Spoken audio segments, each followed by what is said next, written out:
Bonjour à toutes et à tous, j'espère que vous allez super bien. Bienvenue dans cette vidéo. Aujourd'hui, nous allons travailler sur 3 règles essentielles pour maîtriser l'orthographe et la grammaire française.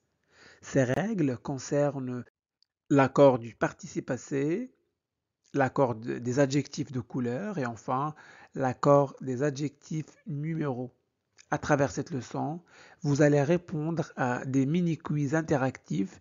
Après chaque question, nous ferons un rappel détaillé de la règle afin que vous puissiez comprendre et retenir facilement. Préparez-vous à tester votre niveau d'orthographe et à progresser rapidement. Alors, êtes-vous prêts? C'est parti! Commençons par l'accord du participe passé. Première question. Complétez la phrase avec la bonne forme du participe passé. Les filles sont parties ou parties en vacances. Alors, prenez quelques secondes pour réfléchir. Êtes-vous prêts? C'est parti. La bonne réponse est partie. Ici, nous avons le verbe partir est conjugué avec l'auxiliaire être. Bon, et quand le verbe est conjugué avec l'auxiliaire être, c'est très simple. Le participe passé s'accorde avec le sujet. Ici, le sujet est féminin pluriel, donc on ajoute ES. Deuxième question, toujours la même consigne. Complétez la phrase avec la bonne forme du participe passé. La lettre que tu as écrite ou écrite est très touchante. C'est bon? Vous êtes prêts? C'est parti. La bonne réponse, écrite. Ici, la proposition relative contient que qui remplace la lettre et il est placé avant le verbe. Donc, le COD est avant le verbe. Il faut accorder le participe passé.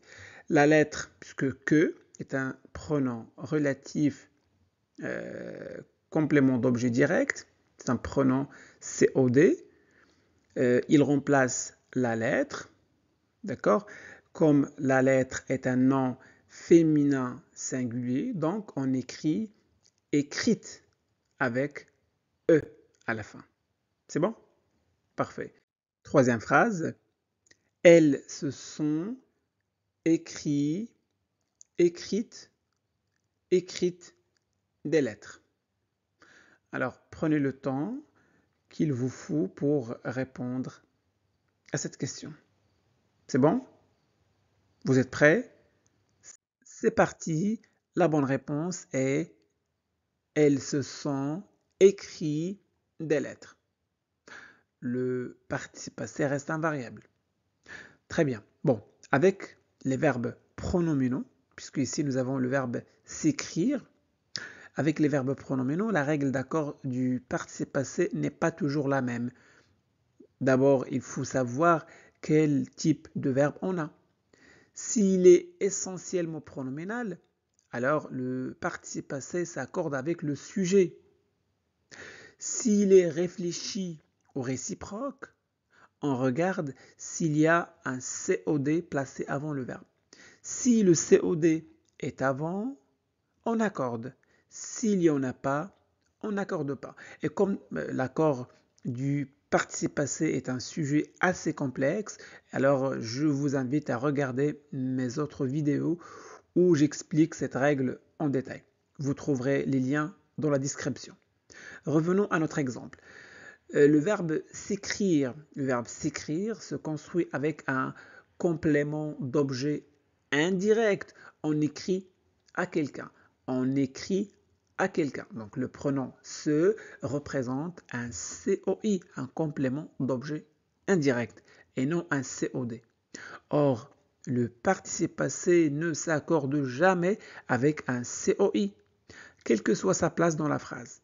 C'est pourquoi on écrit elles se sont écrit des lettres sans E et sans S. C'est bon? Parfait. Passons à la quatrième question. Elle s'est regardée ou regardée. La bonne réponse est regarder. Ici, on a le verbe se regarder. C'est bon? C'est un verbe pronominal réfléchi parce que le sujet, elle, fait l'action sur elle-même. Elle regarde elle-même dans le miroir. Avec les avec les verbes pronominaux, on n'accorde pas automatiquement. Il faut d'abord vérifier si le pronom se est un COD ou COI. Dans se regarder, on regarde quelqu'un, donc ce est un COD. Et ce COD est placé avant le verbe, donc on accorde le participe passé avec ce COD. Voilà, ce en fait renvoie à elle, donc à féminin. On ajoute quoi? On ajoute un E. C'est bon? Parfait. Cinquième phrase, elles se sont méfiées, méfiées ou méfiées de cet inconnu. La bonne réponse est elles se sont méfiées de cet inconnu. Le verbe se méfier est un verbe essentiellement pronominal. Ça veut dire qu'on ne peut pas l'utiliser sans le petit mot se. D'accord? On ne dit pas je méfie. D'accord? Et comme c'est un verbe essentiellement pronominal, le participe passé s'accorde avec le sujet. D'accord? Ici, le sujet c'est elle, donc féminin pluriel. Alors on écrit elles se sont méfiées avec ES à la fin. Passons maintenant à l'accord des adjectifs de couleur. Première question. Choisissez la bonne forme de l'adjectif de couleur. Elle a acheté une jupe marron, marronne, marronne. Prenez quelques secondes pour répondre à cette question. Vous êtes prêts? C'est parti. La bonne réponse est marron. Ici, marron est une couleur issue d'un nom commun. Le mot marron comme le fruit. Et toutes les couleurs qui viennent d'un nom de chose, comme marron, orange, turquoise, etc., sont invariables. Ça veut dire qu'on n'ajoute jamais de E ni de S. Donc, même si le nom jupe est féminin singulier, on n'écrit pas une jupe marron. Rappelez-vous, les adjectifs de couleur simples comme bleu, vert, gris, etc. s'accordent toujours avec le nom qu'ils qualifient. Mais ceux qui viennent d'un nom de choses comme marron, orange, turquoise, etc. sont invariables. Ils ne prennent jamais de E ni de S. C'est bon? Très bien. Deuxième question. Elle a des yeux vert foncé ou vert foncé. C'est bon? Vous avez trouvé la bonne réponse? Elle a des yeux vert foncé. La bonne réponse c'est C, vert foncé. Pourquoi? Parce qu'ici, on a un adjectif de couleur composé. D'accord? Un adjectif de couleur composé, vert foncé. Quand un adjectif de couleur est formé de deux mots, par exemple bleu clair, rouge vif, vert foncé, il reste invariable. C'est bon? C'est très simple.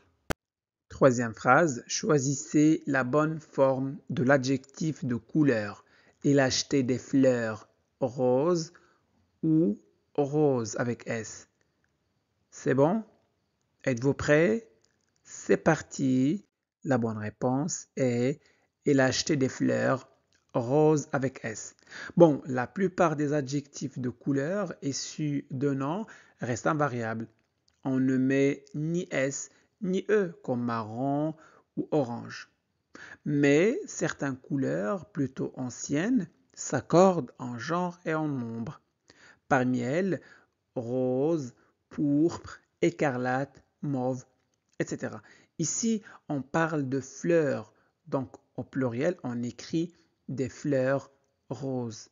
Retenez bien, rose s'accorde contrairement à la plupart des adjectifs de couleur issus de noms. Parfait. Passons maintenant aux adjectifs numéraux. Première question. Choisissez la bonne forme de l'adjectif numéral. J'ai acheté 80 pommes, 80 pommes ou 80 pommes. C'est bon? Prenez quelques secondes pour répondre à cette question. Êtes-vous prêts? C'est parti. La bonne réponse, 80 avec un S. Écoutez bien.